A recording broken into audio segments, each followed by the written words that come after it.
Charles Bronson's life story reads like an improbable tale of contrasts. Born into deep poverty as Charles Dennis Buchinsky on November 3, 1921, in the mining regions of Pennsylvania, he would rise through grit and a touch of serendipity to become one of the most internationally famous names in action cinema.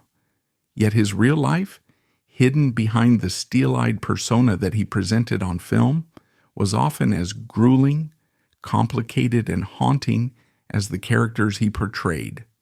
Over the course of a tumultuous career that stretched from the 1950s to the mid-1990s, Bronson built a reputation for playing stoic tough guys, men of few words and even fewer smiles, who were capable of dispensing frontier justice at the drop of a hat. It's a legacy that would ultimately lead him to iconic status among moviegoers across the globe, even as critics sometimes dismissed him as a one-note action hero. He grew famous relatively late in his life, and his surliness both on set and off became the stuff of Hollywood legend. Yet beneath that shell was a labyrinthine personal history spanning desperate childhood conditions, a stint in the coal mines, a transformation during military service in World War II, an accidental foray into acting, and decades of professional high points riddled with personal tragedies. From the vantage point of modern celebrity culture, where many stars begin their careers as polished teen idols, Bronson's background stands out starkly. He was the 11th of 15 children born to Lithuanian immigrants. Both parents were, by all accounts, weighed down by the unrelenting pressures of survival in the hard-scrabble world of industrial Pennsylvania. Even basic hygiene was a concern. Bronson recalled that he and his siblings frequently shared socks, and their father would shave their heads so that lice wouldn't nest in their hair.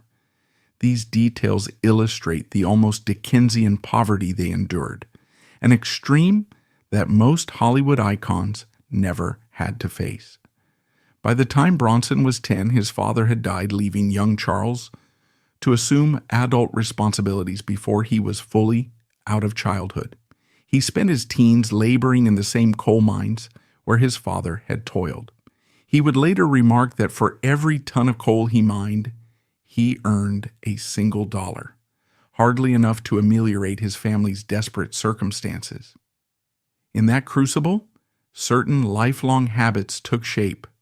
One was his early adoption of smoking at age 9, a vice that would remain with him for decades, ultimately contributing to the respiratory issues that hastened his death. Another outcome of that punishing existence was his unyielding stoicism. Family finances were precarious, physical comfort was scarce, and parental warmth was questionable. Consequently, it is perhaps unsurprising that Bronson developed a tough exterior, a persona that would serve him well when he transformed into a Hollywood leading man.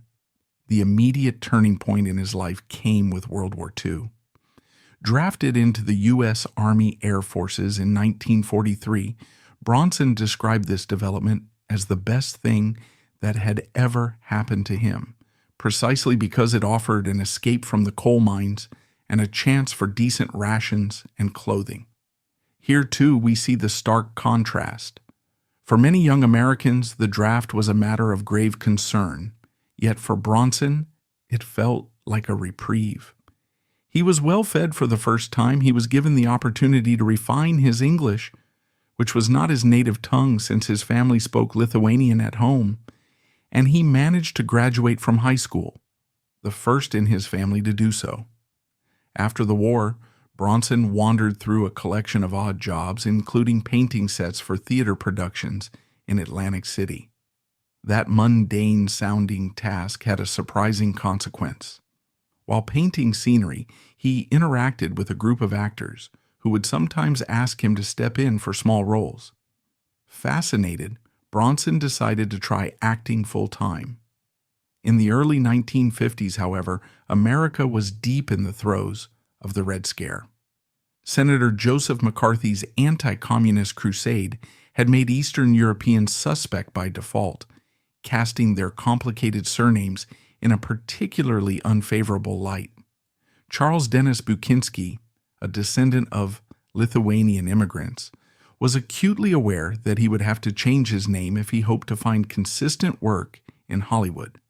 Buchinsky became Bronson, an uncomplicated, stark name that matched his no-nonsense demeanor.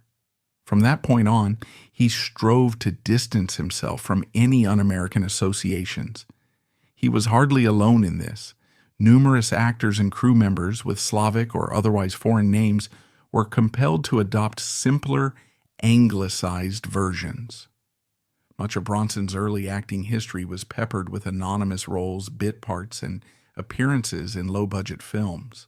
The anecdote about his first big break, belching on command for the 1951 film You're in the Navy Now, reinforces how random the industry can be. At times, a small quirk or peculiar skill can open a door otherwise locked to aspiring artists. Yet that did not earn him a screen credit. His transformation from that bit part guy who belches on cue to a bankable box office star took years, and it was anything but straightforward. Film sets in that era were often chaotic, marked by punishing schedules, minimal workplace protections, and the looming fear of blacklisting for those suspected of harboring subversive political beliefs.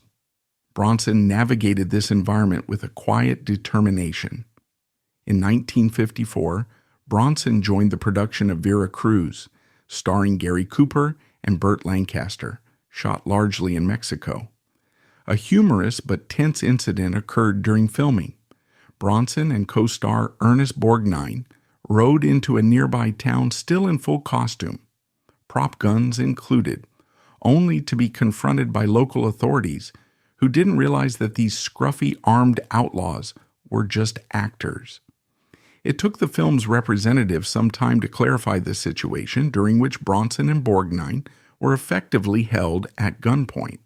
Though comical in hindsight, the event reflects an era when communication on location shoots could be minimal, and a studio's presence in a foreign locale might not be universally understood or welcomed by locales.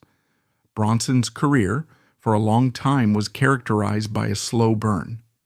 While other actors found stardom in their 20s or early 30s, Bronson spent many years taking smaller parts, sometimes as a supporting player in ensemble westerns or war pictures. He was one of those late bloomers for whom the big break didn't appear until he was pushing 40. One step toward that shift came in 1960, when he landed a role in John Sturgis's The Magnificent Seven, now widely recognized as a Western classic. The film, loosely adapted from Akira Kurosawa's Seven Samurai, boasted an ensemble cast including Yul Brynner, Steve McQueen, James Coburn, and Robert Vaughn. At the time, though, The Magnificent Seven was not considered a major success in the United States. It found its greatest audience abroad, particularly in Europe and Japan. That pattern would repeat itself. Bronson's next big ensemble film, The Great Escape, 1963, also underperformed domestically but soared overseas, proving to be another stepping stone in building his international reputation. While Bronson remained a bit of a relative unknown stateside, audiences in Europe and Asia took to his stoic, rough-hewn presence with particular enthusiasm. In France, he was dubbed Le Sacre Monstre, the sacred monster, admirably capturing the sense of awe he inspired on screen. In Japan, his films performed even more impressively, granting him a kind of cultural hero status well before he was widely famous back home. He found recurring success in European co-productions, especially through his collaboration with Italian director Sergio Leone. Leone had first offered him the lead in A Fistful of Dollars, a film Bronson turned down by infamously calling it the worst script he had ever read. Clint Eastwood took the part, launching Eastwood's entire spaghetti western persona. Later, however, Leone convinced Bronson to star in Once Upon a Time in the West, 1968, which has come to be regarded as one of the greatest westerns ever made.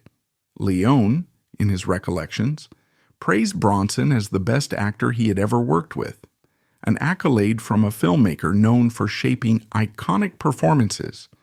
By his early 50s, Bronson finally achieved mainstream success in the United States through the Death Wish series, an unexpected phenomenon that kicked off in 1974.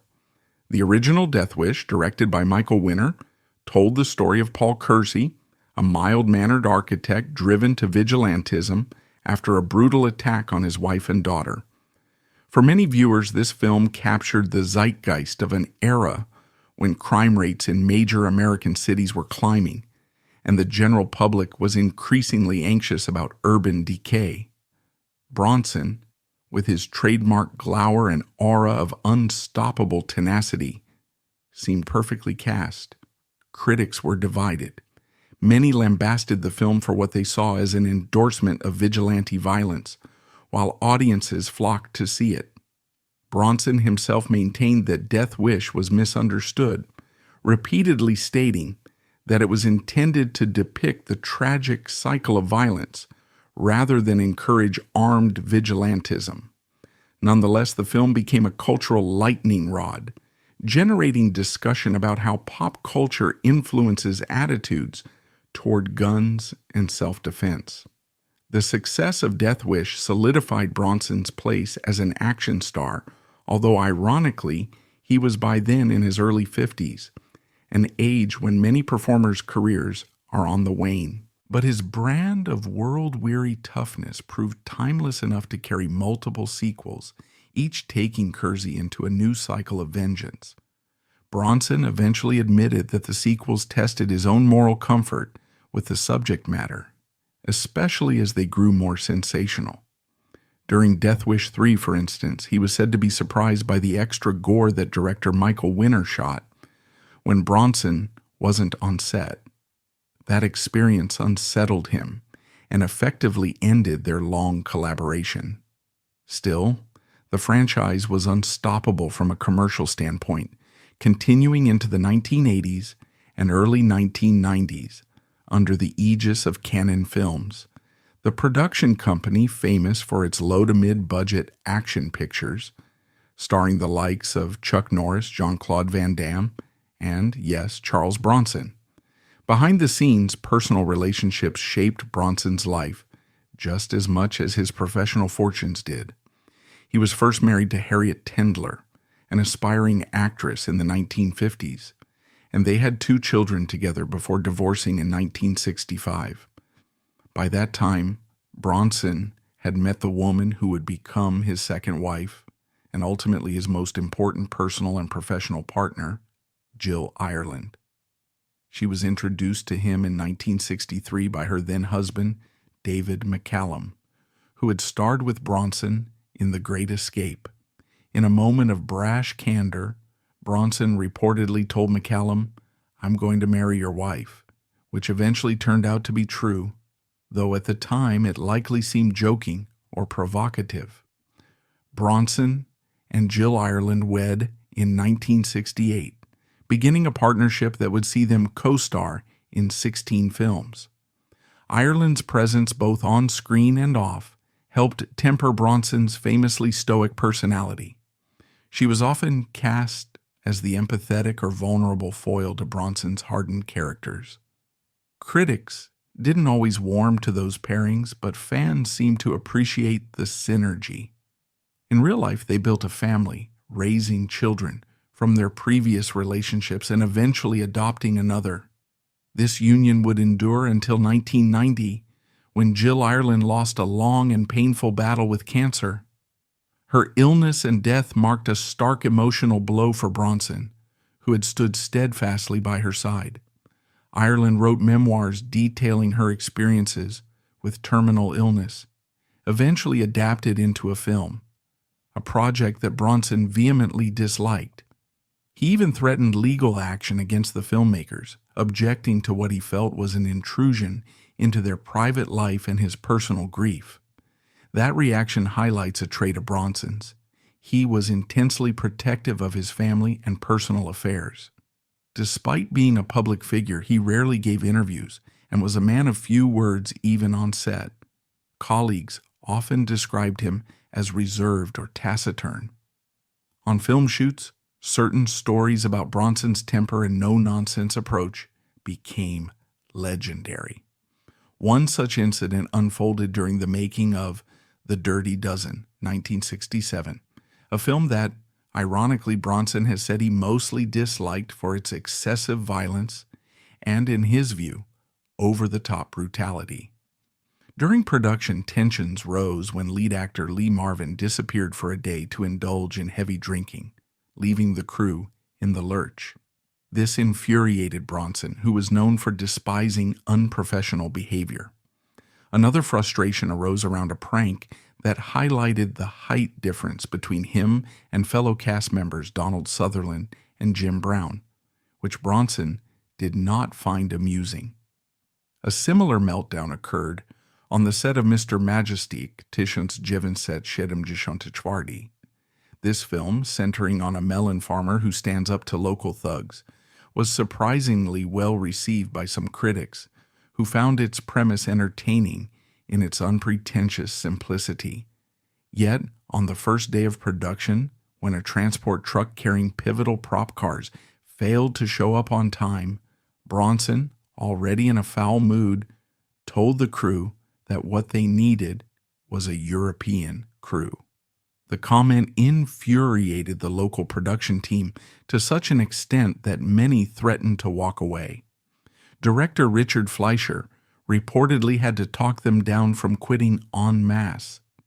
That entire debacle left Bronson genuinely shocked at how deeply they resented his remark. John Huston famously commented that Bronson was like a grenade with the pin pulled, a testament to his short fuse and capacity for explosive outbursts. Interestingly, stories of Bronson's toughness on set were often accompanied by quieter revelations. That away from the camera, he was more introspective. He disliked shaking hands, which many attributed to arrogance. Later speculation suggested that Bronson might have had a significant fear of germs, potentially an undiagnosed obsessive-compulsive condition that made him avoid close contact.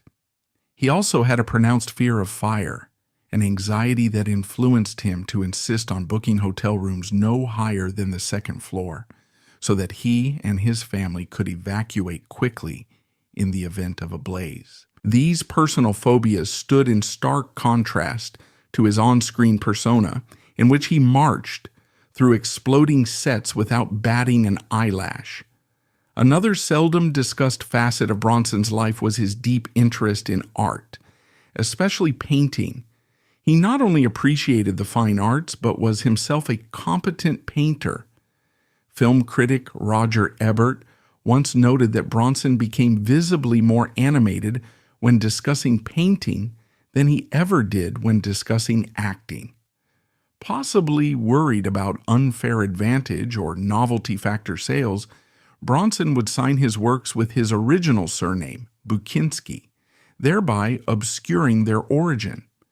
By his own admission, he managed to sell several canvases that way, proof that his artistic skill was genuine and not merely capitalizing on his celebrity name. Professionally, Bronson would navigate a complicated reputation. He made a series of well-known action films through the 1970s, Breakheart Pass, 1975, Hard Times, 1975, Telephone, 1977, Love and Bullets, 1979, several under the auspices of major studios, but many financed or co-financed by European backers who banked on his international clout. Hard Times, directed by Walter Hill, is frequently cited as one of Bronson's best pictures, shot at a modest budget of $2 to $4 million. It went on to gross nearly $30 million. Yet tensions on set revealed Bronson's fractious relationships with certain collaborators. James Coburn, who co-starred with him in Hard Times, was reportedly irritated at playing second fiddle to a man who had previously been regarded as a B-movie star. Bronson, for his part, took offense when Hill criticized Jill Ireland's performance. The star never worked with Hill again, though some film historians suspect that Bronson's aversion might have also been related to his general habit of refusing handshakes or close personal contact. In any event, Hard Times stands as an example of how Bronson's star power could eclipse some of the typical pitfalls of mid-budget filmmaking and create a profitable success. By the late 1970s, Bronson was among the highest-paid actors in the business. He commanded daily pay rates in the tens of thousands, plus profit participation and various perks. One producer quoted that Bronson might make $20,000 a day for a 6-day week, plus 10% of the net, plus walking around money for incidentals. Considering that he had 7 children to provide for, some from his first marriage, some from Jill Ireland's previous relationship, and others they had adopted together, it is little wonder that Bronson's negotiation demands were high. Nevertheless, stardom at that level did not equate to widespread critical recognition. Over the course of his career, Bronson was almost entirely shut out of major awards. He received only a handful of nods, including a Primetime Emmy nomination, a shared with Sean Connery, Golden Globe for World Film Favorite, and of course the standard recognition of a star on the Hollywood Walk of Fame. Disappointment awaited him even in some of his more intriguing projects. The 1975 film Breakout, a comedic action caper co-starring John Huston, was overshadowed by behind-the-scenes drama and rarely mentioned today outside of Bronson's devoted fan community. That same year, the more respected Hard Times was overshadowed at the box office by flashier pictures, even though it turned a tidy profit. Additionally, in 1978, Bronson auditioned for the lead in Superman, directed by Richard Donner. At that point, Bronson was in his mid-50s, and producers concluded he was too earthy for the role, likely a euphemism for not fitting the clean-cut, square-jawed image they wanted. The role ultimately went to Christopher Reeve, whose performance defined the character for an entire generation. Through the 1980s, Bronson leaned into his established star image, particularly through a deal with Canon Films, run by Menahem Golan and Yoram Globus, who specialized in lower-budget action thriller fare.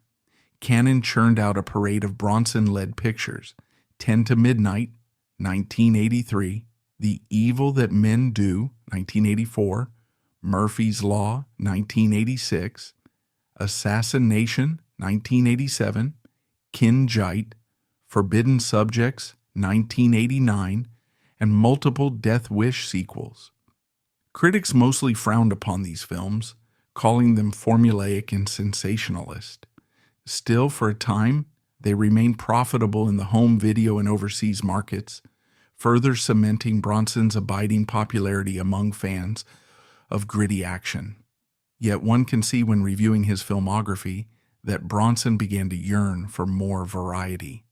A glimmer of this desire emerges in his role in Sean Penn's directorial debut, The Indian Runner, 1991, where Bronson delivered a subdued, reflective performance as an aging father figure in a small rural community.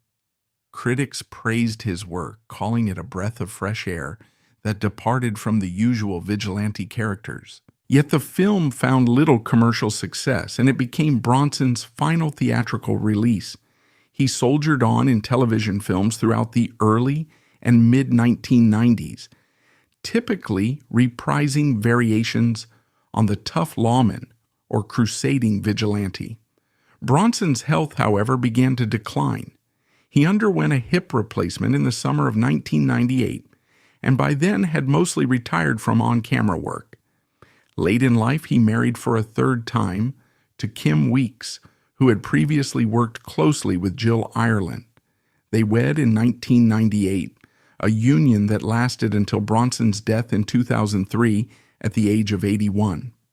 The official cause was a combination of respiratory failure and metastatic lung cancer, a tragic but perhaps unsurprising end for someone who had chain-smoked for most of his life.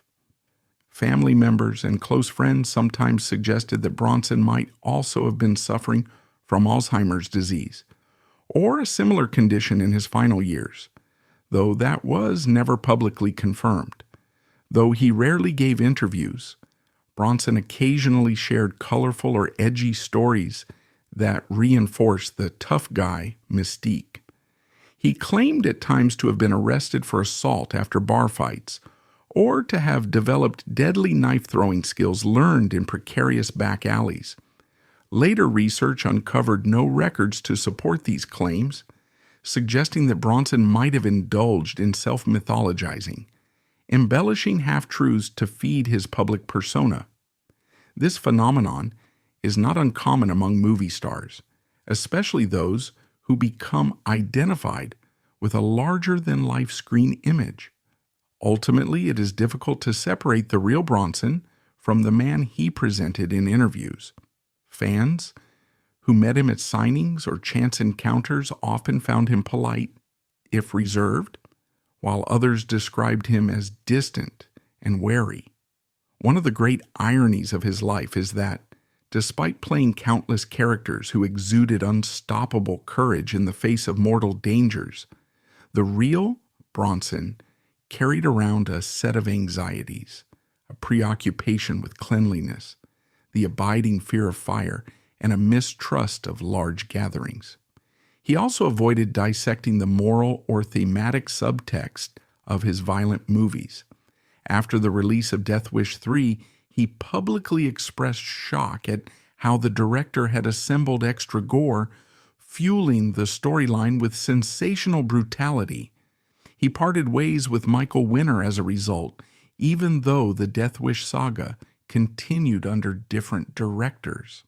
Similarly, he rarely explained his motivations for accepting certain roles, though we can infer that financial considerations and industry momentum played a substantial part. Many fans recall Mr. Majestic, 1974, fondly. Directed by Richard Fleischer, the film follows Bronson as a melon farmer who stands up against the local criminal element. Though the premise might sound tongue-in-cheek, the film has an earnest quality many appreciate. The fiasco on the first day of filming, when Bronson insulted the entire local crew, endures as a telling snapshot of his short temper.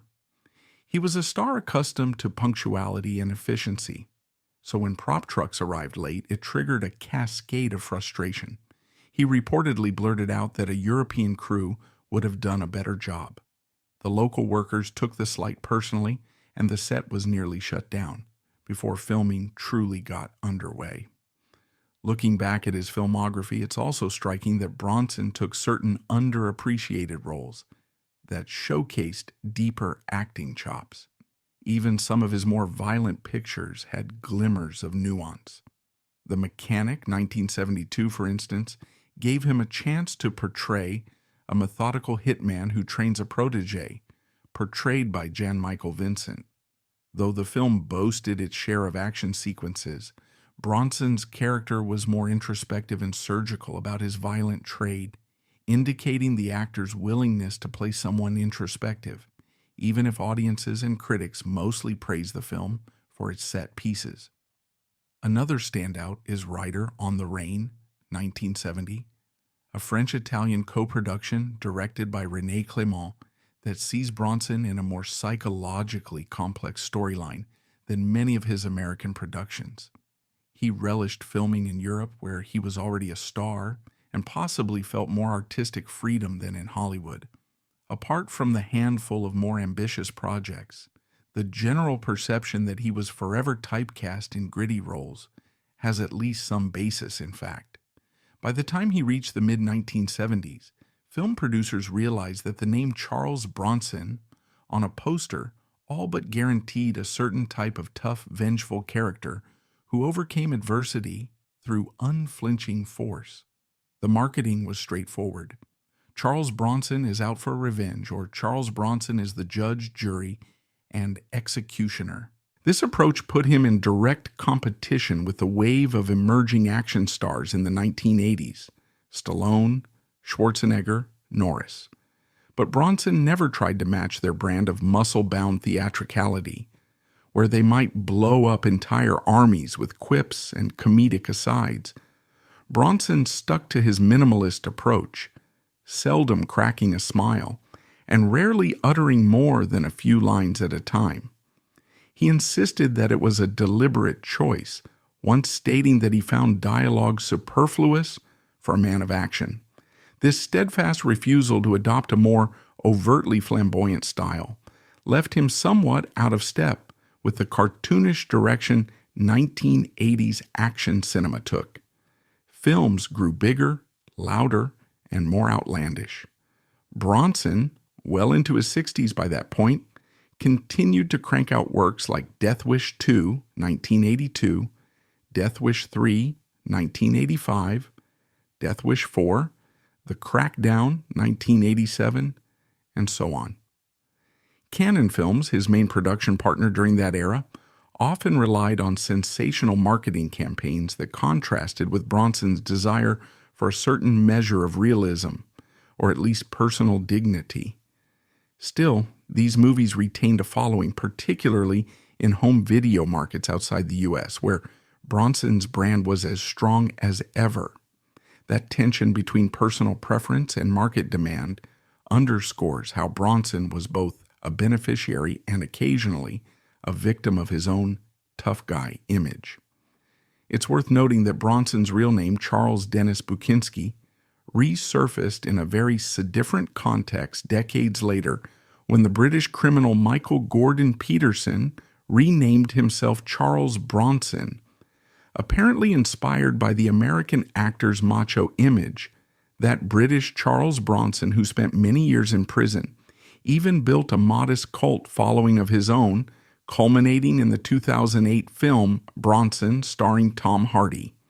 The two Charles Bronsons, of course, never met, and the actor had nothing to do with the criminal's moniker choice, but the coincidence illustrates how deeply the name Bronson had entered the cultural lexicon as shorthand for an almost primal brand of masculinity. To return to the man himself, Charles Bronson in private life was known for a dedication to his family that rivaled his screen dedication to vigilante justice.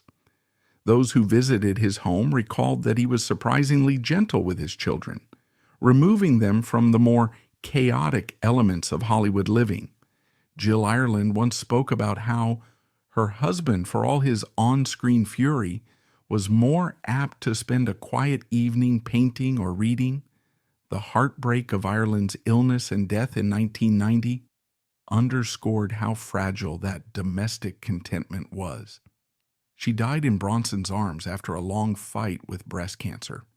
During her final months, Bronson reportedly turned down work to be with her, an uncharacteristic shift away from his usual all-business approach to film scheduling. After her death, he withdrew from public life for a while, though he did eventually return to acting. He married Kim Weeks in 1998, an event overshadowed by the likelihood that Bronson already had serious health concerns. Among colleagues in certain entertainment press outlets, rumors circulated that Bronson was suffering cognitive decline. Some accounts mention a possible diagnosis of Alzheimer's disease or advanced dementia, but the family never confirmed it publicly. In any event, his official cause of death in 2003 was respiratory failure, complicated by metastatic lung cancer. Because he had so carefully guarded his private life, some of the final details remain speculative. In the 2 decades since his passing, Bronson's cinematic legacy has experienced ebbs and flows. For a while, action fans revered him as an icon of unadulterated 1970s and 1980s grit, while critics still wrote off many of his films as simplistic or morally dubious. Meanwhile, film historians re-examined his earlier output, The Magnificent Seven, The Great Escape, Once Upon a Time in the West, recognizing how integral Bronson was to the success of those seminal works. With the rise of streaming services, younger audiences discovered Bronson's oeuvre, and the debate about the Death Wish series' social and cultural impact remains lively. Some watchers condemn the vigilante fantasies as a dangerous glamorization of violence, while others point to Bronson's own commentary that these films were intended to highlight tragedy rather than promote an eye for an eye solution. One can watch interviews in which he states that Kersey's path is ultimately self-destructive, in line with his remark, "An eye for an eye makes the whole world blind." That dissonance, his own moral stance versus the audience's enthusiastic embrace of on-screen retribution, reflects the complexity of Bronson's star image. If one is to look for evidence of Bronson's lasting appeal, it can be found in the continuing demand for Blu-ray restorations, the ongoing references in pop culture, like The Simpsons' parodic Bronson, Missouri Gag, and the devotion among fans of vintage action cinema who see him as the ultimate tough guy of a certain era. Where Clint Eastwood's career eventually branched into directing and more varied roles, Bronson seemed content, or perhaps resigned, to inhabit the persona that brought him consistent paychecks. Some speculate that, had he arrived in Hollywood at a younger age or had more mainstream success in the U.S., from the start, he might have ventured into other types of roles.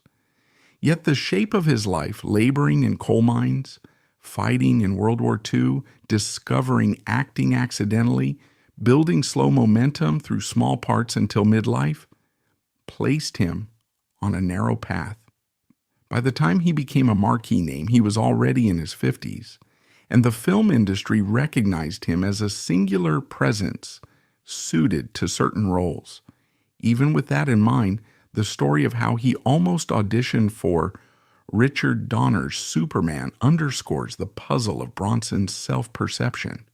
Was he seeking to broaden his range, or was it more of a publicity move, a notion that if Christopher Reeve could play it, then why not me?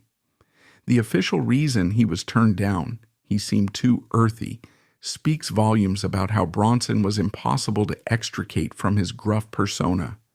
By that point, he had played too many criminals, cops, gunfighters, vigilantes, and unyielding anti-heroes for audiences to accept him in the cape of a shining do-gooder from Krypton. Considering the totality of Bronson's life, his personal tragedies often seem to parallel the hardships and violence portrayed in his films. Childhood poverty, early paternal loss, grueling child labor, wartime service, and multiple heartbreaks in adulthood, most notably with Jill Ireland, created a portrait of a man who, while not exactly a victim of fate, was certainly no stranger to suffering. That real-life anguish lent his roles a certain authenticity. Whether he was playing a tormented father, a quiet assassin, or a farmer forced to pick up arms, audiences sensed the unspoken pain behind his eyes, which might explain why he connected so strongly with viewers around the world. He was not the polished, quip-laden action star that some other leading men embodied. He was raw, rough-edged, and unpolished, as if the coal dust of his youth still clung to him. This friction between personal reticence and public adoration continued up until his final years. He was famously uncomfortable at award ceremonies, rarely attending them unless contractually obligated. He was also reluctant to watch his own movies, often claiming he didn't think about the final product once filming was over. He hated the process of giving interviews, sometimes responding to journalists with single-word answers or by flatly refusing to elaborate on anything beyond basic plot details. Yet paradoxically, in the rare interviews where he softened, He would share anecdotes about being extremely protective of Jill Ireland during her illness, or about how he once managed to sell paintings under the Buchinsky name. A dimension of sensitivity and introspection glimmered through. One might wonder how much more we would know about him if he had been active in the age of social media. Would he have opened up more, or would he have retreated even further behind his fortress of privacy? For better or worse, the Charles Bronson that remains in the public mind is the laconic gunslinger, the stoic vigilante, or the unsmiling anti-hero. In that sense, he stands almost as a relic of a time when film stars did not always cultivate broad comedic or romantic roles, nor did they readily share their entire life stories on talk shows. Instead, Bronson gave us a potent image, the unwavering, unflappable man of action. Despite the controversies around his filmography and the varying degrees of critical derision, Bronson carved out a unique place in cinematic history. He was neither as flamboyant as John Wayne, nor as philosophically inclined as Clint Eastwood. He moved in that middle ground, more reticent than Wayne, less cerebral than Eastwood, but just as convincingly tough, if not more so, given his authentic working-class background. Fans argued that this authenticity set him apart in a Hollywood often dominated by polished illusions. Ultimately, Charles Bronson died at age 81 on August 30th, 2003, in Los Angeles. The official cause was respiratory failure, complicated by metastatic lung cancer, a stark coda to a man who spent decades living with a heavy smoking habit and myriad personal stresses. His funeral was a private affair, in line with his preference for privacy. Family, friends, and a circle of loyal colleagues paid their respects. The man who had faced so many tragedies, who carried so many fears behind a stony visage, had finally met his end.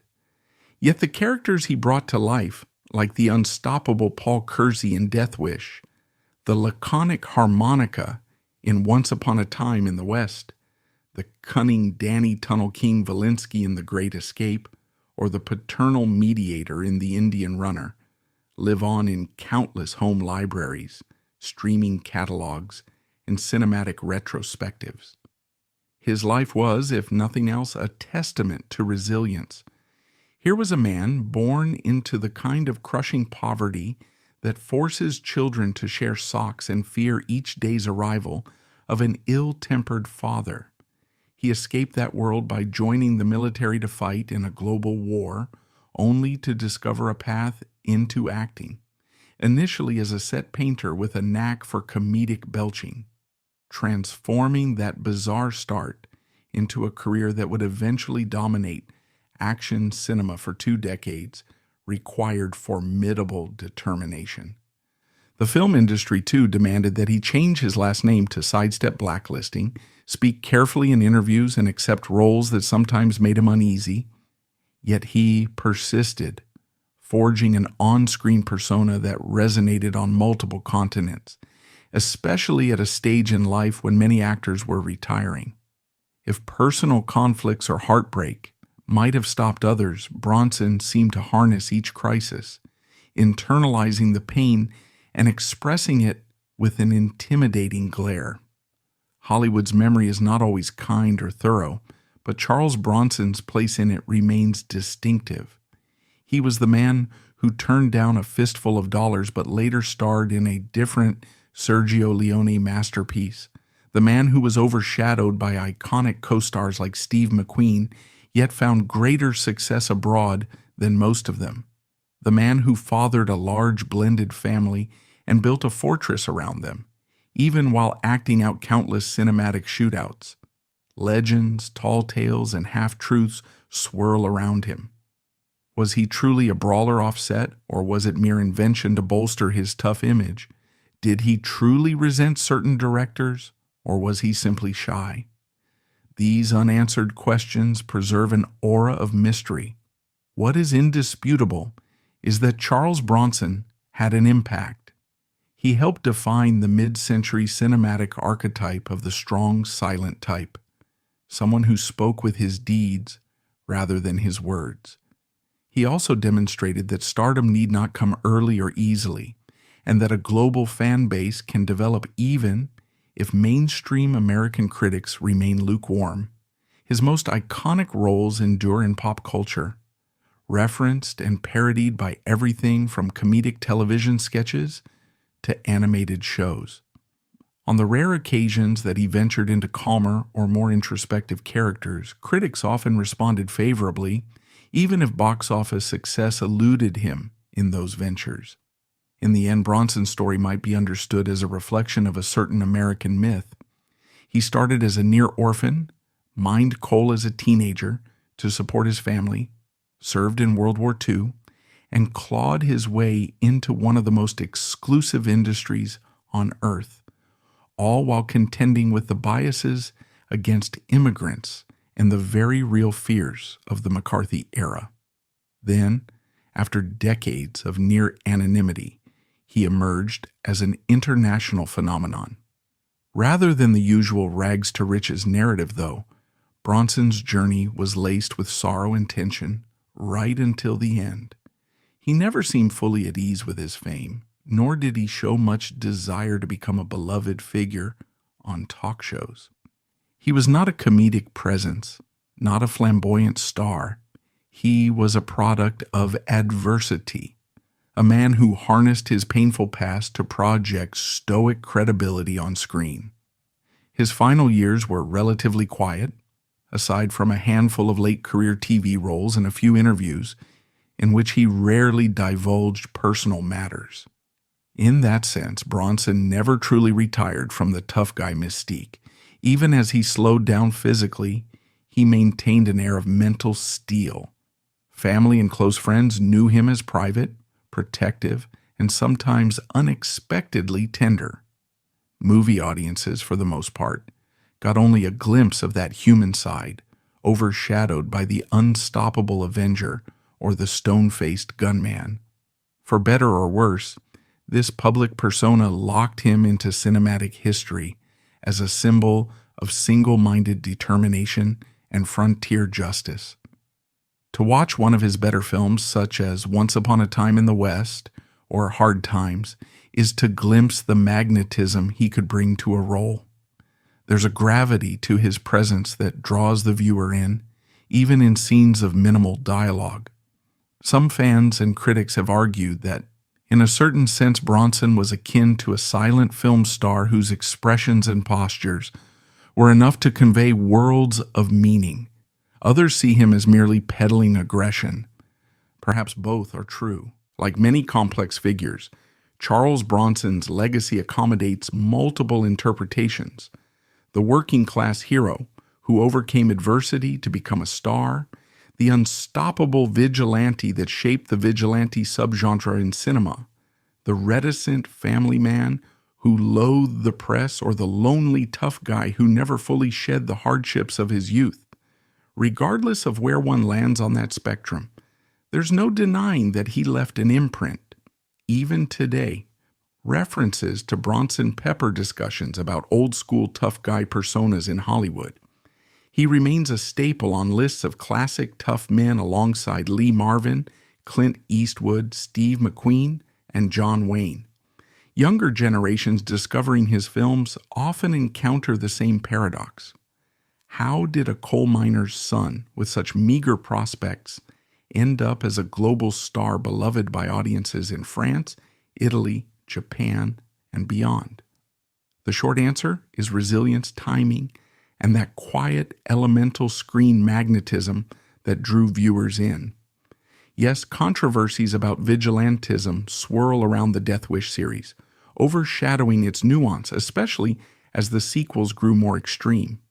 Yes, Bronson's short temper produced tension on sets. Yes, he occasionally boasted tall tales about knife fights or assaults.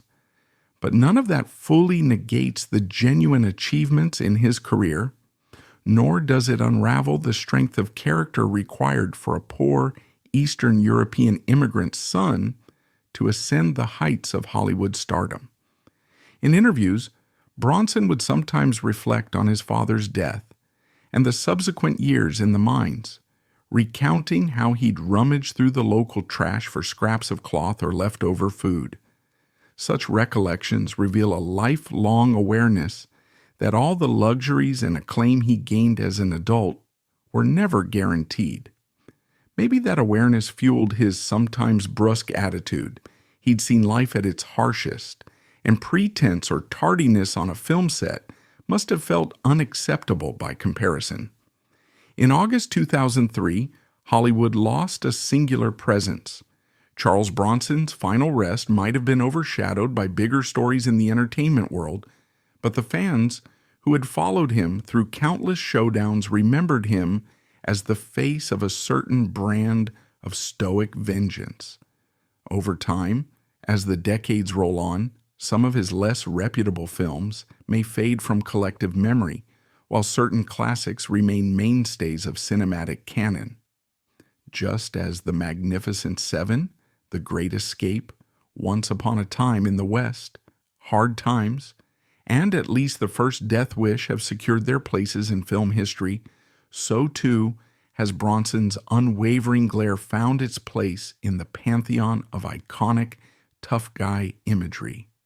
Thus, the man once described by John Huston as a grenade with the pin pulled indeed exploded onto the scene, leaving behind shock waves that remain visible in pop culture. Even if the behind-the-scenes friction on Mr. Majestic nearly derailed an entire production, or if Bronson felt compelled to change his name, or if he had to cope with heartbreaks and personal demons, his on-screen persona endures. In the end, Charles Bronson's journey is less about unstoppable invincibility and more about the triumph of perseverance. If one small boy from a Pennsylvania coal mining town could become a worldwide movie star, recognized in the remotest corners of the globe, perhaps that says something about the enduring draw of old-fashioned grit and the compelling power of a man whose few words spoke volumes. If you enjoyed this extended look at Charles Bronson's complicated life and legacy, feel free to share your thoughts or questions below. As always, thank you for joining us on this cinematic deep dive. May it shed fresh light on a towering figure who overcame formidable hurdles to become one of Hollywood's most distinctive icons. And if you haven't already, consider subscribing for more explorations of legendary stars, forgotten stories, and behind-the-scenes secrets that shaped film history. Bronson's films continue to inspire heated debate and unabashed admiration, ensuring that his granite-like visage lingers in the collective imagination long after the final credits roll.